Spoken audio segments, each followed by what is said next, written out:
ஆடை ஏன் உன்மேனி அழகை ஆதிக்கம் செய்கின்றது?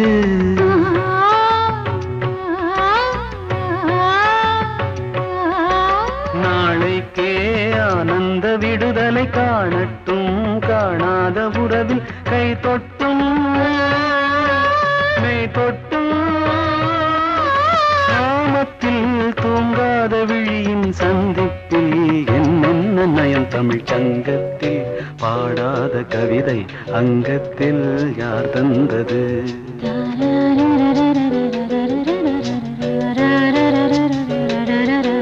சந்தத்தில் மாறாத நடையோடு என் முன்னே யார் வந்தது?